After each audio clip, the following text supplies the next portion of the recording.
இல்ல துணை முதல்வரே பேசுறாருன்னும் போது நீங்க எப்படி பேச்சாளர்களை சொல்லுவீங்க? இல்ல அதான் சார், துணை முதலமைச்சர் எப்படி ஆனாரு? துணை முதலமைச்சர் 10,000 புக்கு படிச்சுட்டு வந்தாரா? திராவிட கொள்கையை பிடிச்சிட்டு வந்தாரா?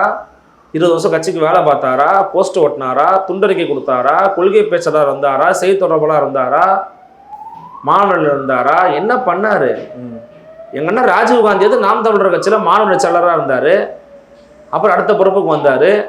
ரொம்ப சிறந்த பேச்சாளர், அவரு கொள்கை பற்றாளர். திமுக சேர்ந்தாரு, பதவி கொடுத்தீங்க, ரைட்டு. ஏன் அந்த பதவி கொடுத்தீங்கன்னா அவருக்கு அந்த கொள்கை பிடிப்பு இருக்குது. நான் அவர் கொடுத்த தப்பு சொல்லலை, அவர் அந்த கொள்கை பிடிப்பு இருக்குது, அந்த புரிதல் இருக்குது, அதனால அண்ணன் கொடுத்தீங்க.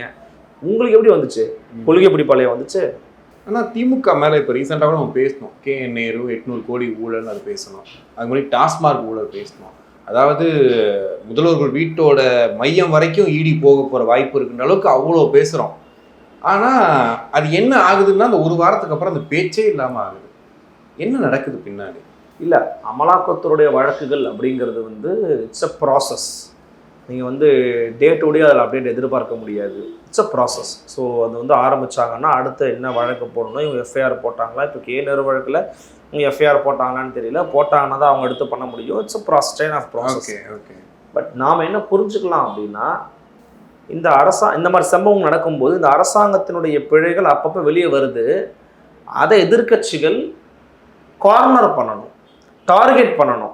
அதை அவங்க பெருசாக பண்ணுறதில்லை. இதனால் வைக்கக்கூடிய ஒரு குற்றச்சாட்டு எதிர்க்கட்சிகள் மேலே.